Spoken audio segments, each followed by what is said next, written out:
El único día que tenía libre, todo lo demás del congreso. Está bien, está bien. Pues viernes, sábado. Full. Entonces, Ya está. ¿ahora sí? Sí, Doy la bienvenida. sí. Muy bien, muy buenas tardes con todos. Es un gusto poder darles la bienvenida a este evento de presentación del libro. Es un honor para mí, en mi condición de decano del Colegio de Psicólogos del Perú, Consejo Directivo Regional 3 Arequipa y Moquegua, darle la bienvenida a la doctora Fedra Freixó Becheiro, que nos visita desde Argentina, que también va a estar en el segundo Congreso Iberoamericano de Psicología. Y en esta oportunidad voy a proceder a mencionar un poco la dinámica que vamos a llevar a cabo. En el caso de esta presentación del libro, el libro, como hemos expuesto en nuestros afiches de propaganda y difusión del colegio, es un libro titulado Mujeres, Cuerpos Expropiados. Es un trabajo sobre historias clínicas de mujeres internadas en una institución psiquiátrica en 30 años, de 1900 a 1930. Entonces es parte de la historia de la psicología. La doctora Fedra Freixó, que me acompaña, tiene un perfil profesional muy destacado, siendo también galardonada en el último Congreso Interamericano de Psicología de la Sociedad Interamericana de Psicología en Paraguay, en Asunción.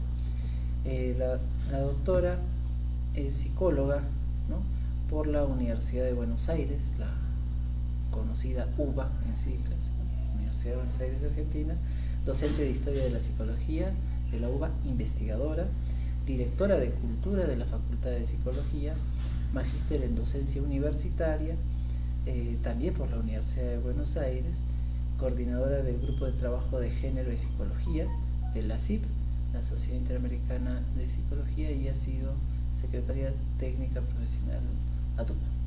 Entonces, sin más, doctora, agradeciendo también y mencionando lo importante de este libro de publicación, que también nos va a facilitar después, ya hemos conversado, para que todos puedan tener a disposición esta obra importante. Es básicamente el estudio del lugar de la mujer, ¿no?, en el discurso médico-psiquiátrico. Habla del tema naturalista, conservador, también del humanismo espiritualista, de la primera posguerra, más o menos, a partir de cambios estructurales, de la historia clínica. También va a hablar un poquito del Instituto Frenopático de Buenos Aires, muy interesante, y también las interrelaciones médico-paciente, cómo aparece la psicología, el tema de relación con medicina y otras ciencias de la salud en general. Entonces, nuevamente, doctora Fedra Freixó, muchísimas gracias por acompañarnos, y ahora sí, le voy a dejar en el uso del palabra. Bueno, muchas gracias. Muchas gracias por la invitación del colegio. La verdad que es una alegría poder presentar este material acá. Bueno, este material tiene una historia también. Yo soy de Historia de la Psicología, así que todas las cosas para mí tienen una historia. Y nació primero como un proyecto de extensión universitaria.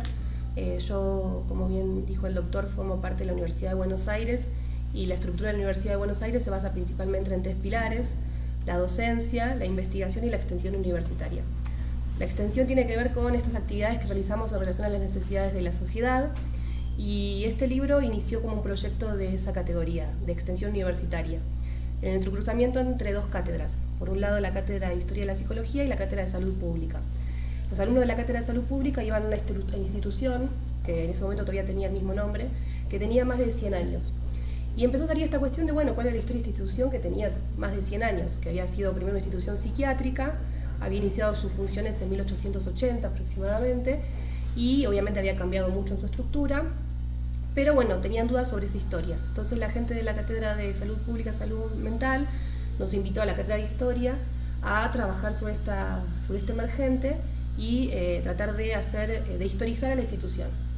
En ese proceso de entrevistas, de encuentros, nos encontramos con una biblioteca llena de material que nunca habían mirado, que nunca se habían puesto a catalogarlo, y etcétera.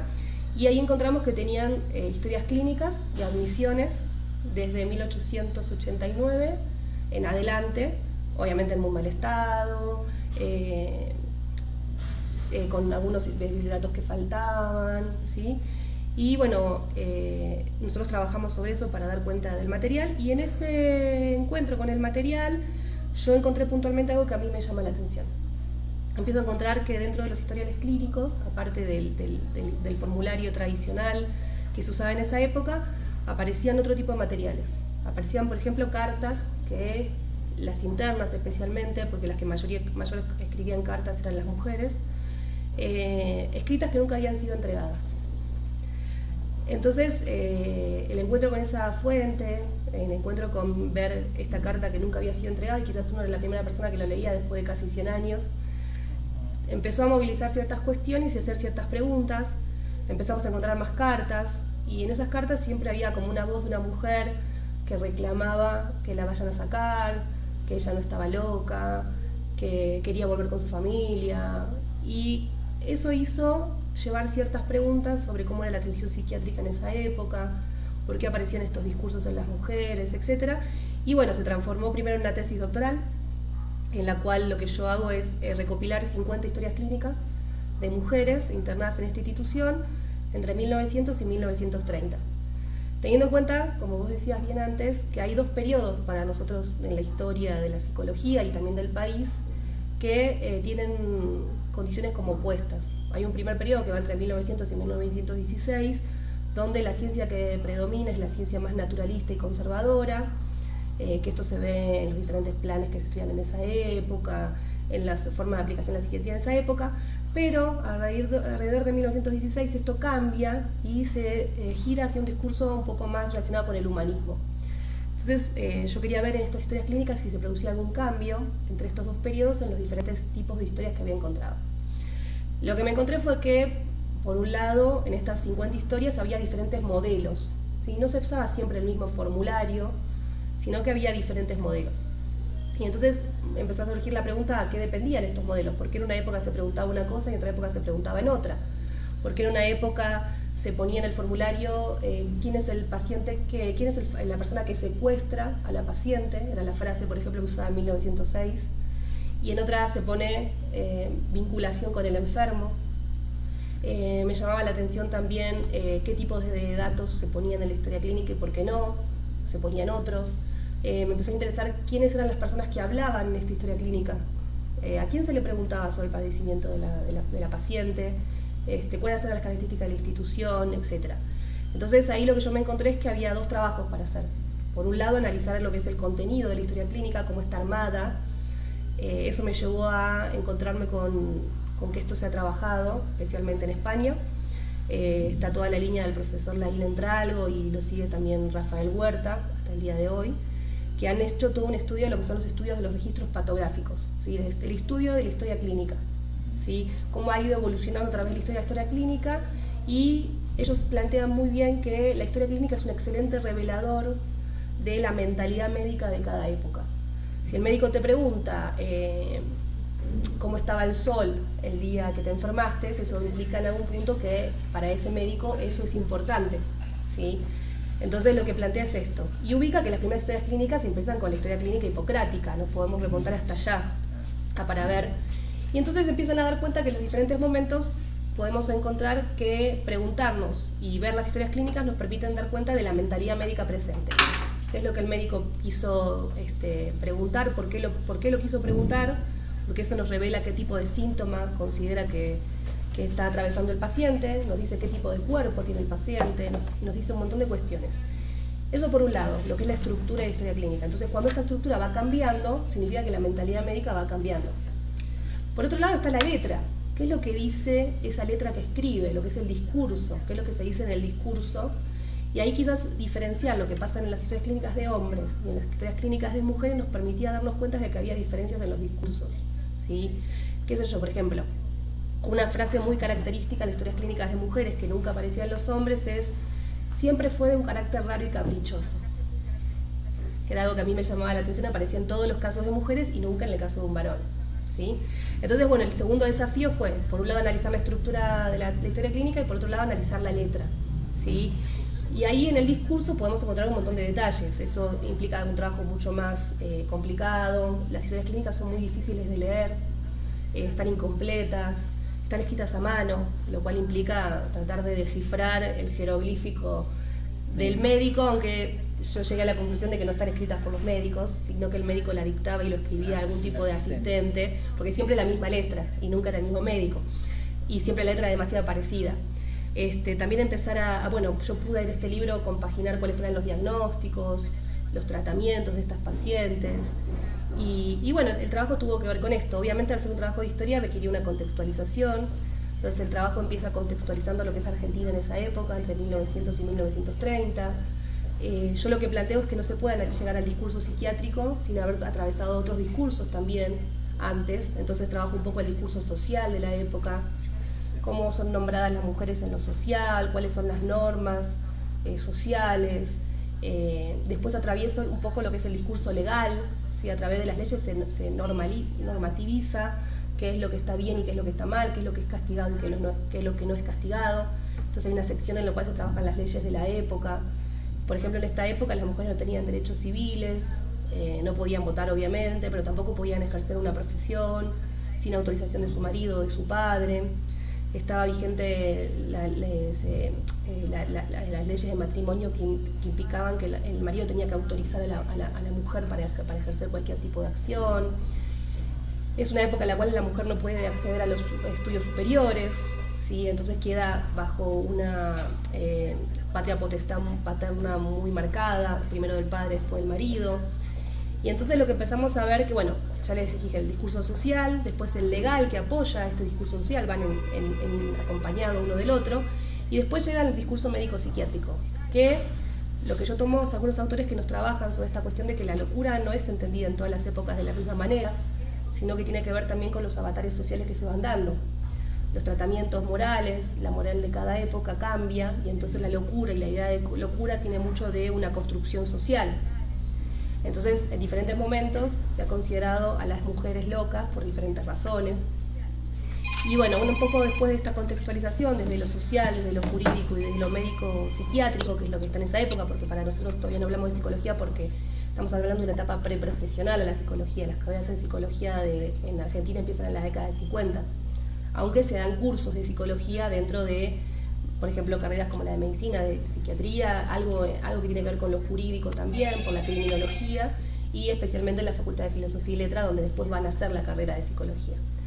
Entonces, en esos tres discursos, yo trabajo las imágenes, las representaciones sobre la mujer para después llegar a analizar lo que aparece en las historias clínicas.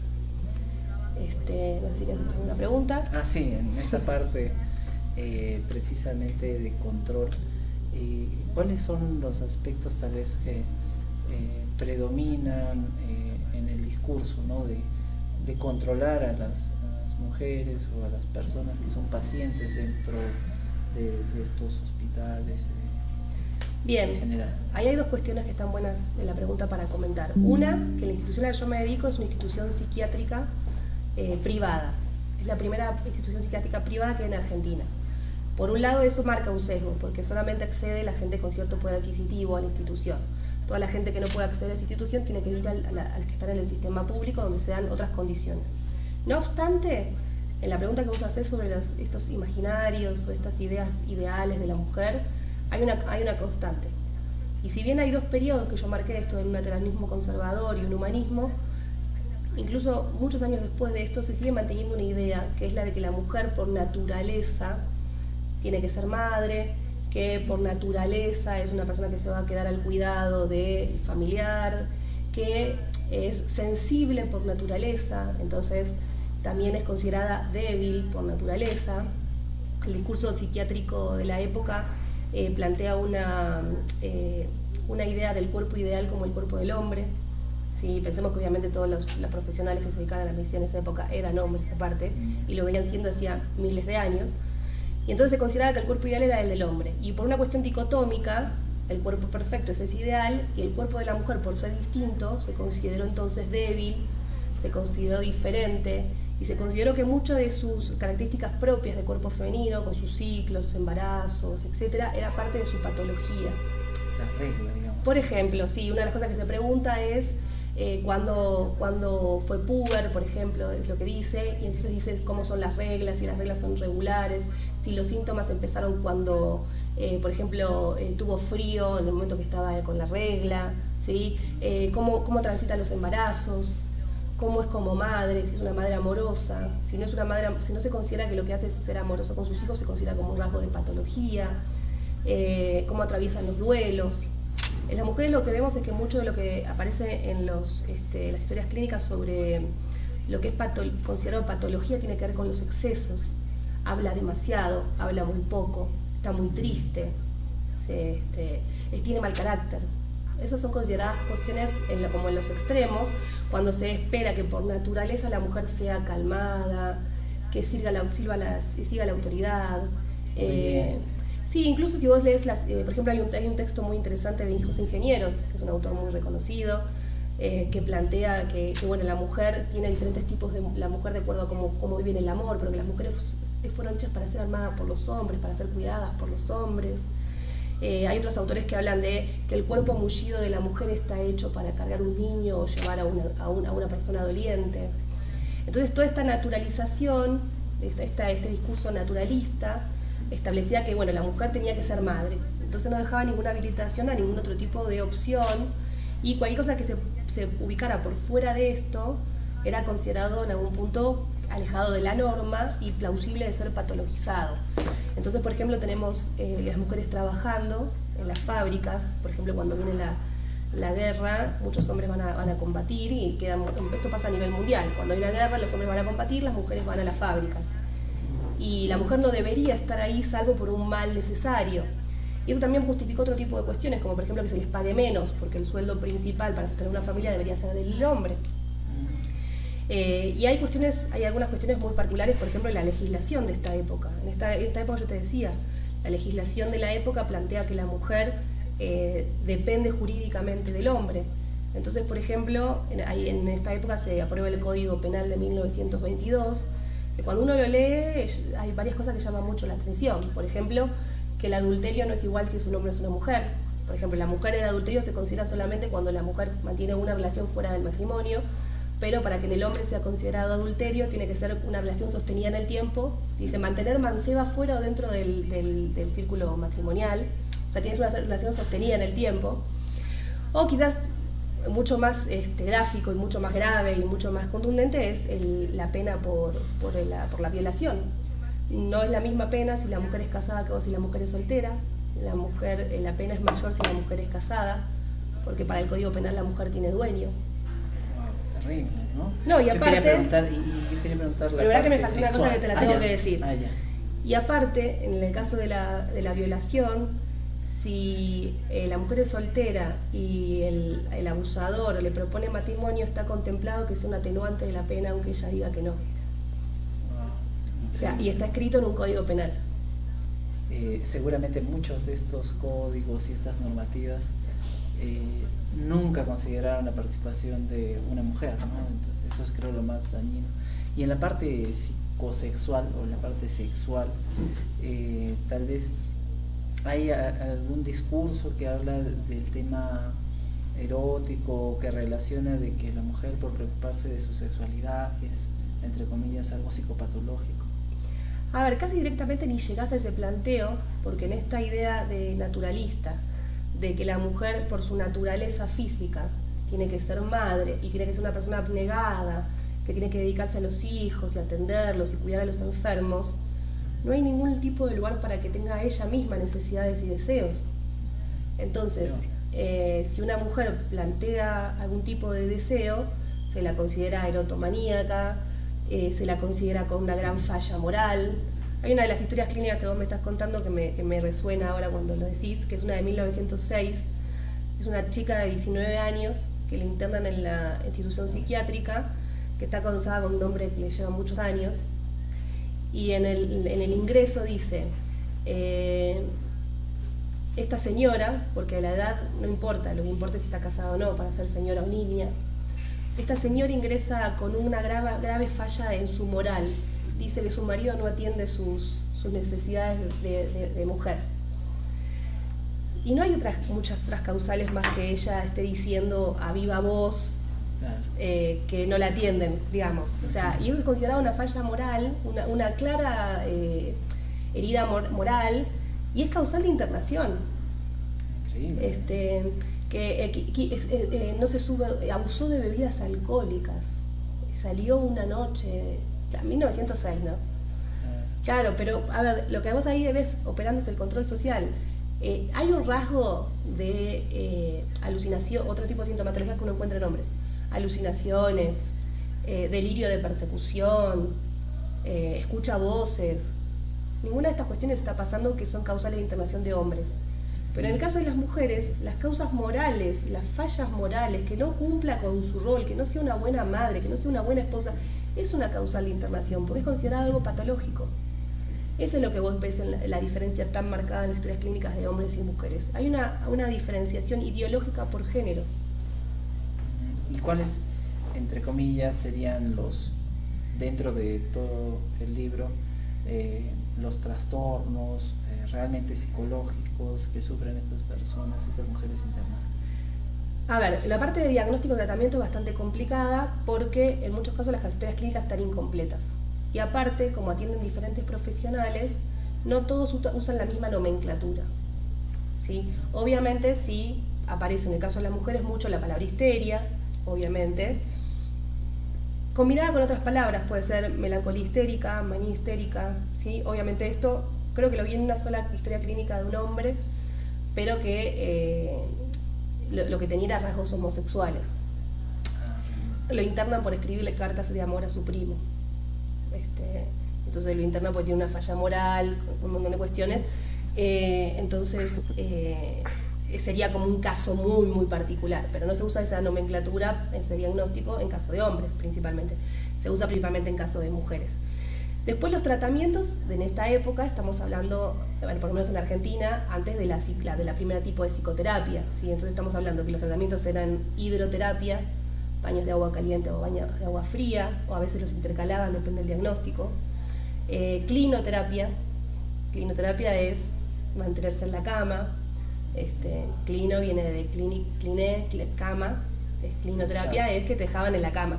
Pero cuando te digo te dejaban en la cama era que si era necesario atarte a la cama, te ataban a la cama. En esta institución psiquiátrica, por ejemplo, es algo muy raro, pero porque es privada, la cantidad de... la palabra que usan es esta, sirvientes, es muy alta. Las que están los médicos, están las hermanas de la caridad, que son las que se dedican a la atención de los pacientes, y los sirvientes que se encargan del mantenimiento de los jardines. Estamos hablando de una institución psiquiátrica en esta época que tenía muchos pabellones con jardines, y la forma de vender un poco la internación era que vos ibas como a un lugar donde vos ibas a alejarte de tus problemas, que ibas a estar bien atendido, que ibas a poder estar en los jardines, ¿sí? Como es una idea de la época que estamos hablando. Pero bueno, los tratamientos eran clinoterapia, hidroterapia, opiáceos, hipnóticos, algunos bromuros, inyecciones. Recién, y eso lo estoy empezando a trabajar ahora, en el libro todavía no está, va a tener que ver con lo que estoy produciendo ahora, recién lo que se llama la primera tipo de psicoterapia, que tiene que ver más con una reeducación, no estamos hablando de la psicoterapia psicoanalítica, que va a venir muchísimo después, aparece recién en las primeras historias clínicas de la década del 20, que ahí empiezan a hablar de la psicoterapia, pero una psicoterapia basada en un seguimiento a lo que el médico va como guiando en el paciente, por eso como una reeducación. Por eso todavía en el libro no está, porque el libro, la mayoría de las historias clínicas que yo relevé, en ningún momento aparecía esa palabra. Siempre eran tratamientos de lo que te estaba diciendo. Y los diagnósticos muy variados, mucho relacionado con la melancolía, con la manía y con la histeria, en el caso de las mujeres. Perfecto. Bien, este libro de la doctora Fedra Freijó Pichero, agradecemos el presente también, porque va a estar disponible en nuestra biblioteca del Colegio de Psicólogos del Perú, Consejo Directivo Regional 3 Arequipa y Moquegua. Agradecemos el presente, estimada doctora, y además los invitamos a que puedan estar dentro de unos minutos. Vamos a tener primero una pausa para luego tener esta conferencia titulada Violencia de Género. Entonces, sin más, agradecerle nuevamente y bueno, prepararnos para lo que viene, ¿no? Perfecto, muchas gracias por la invitación. Muchas gracias.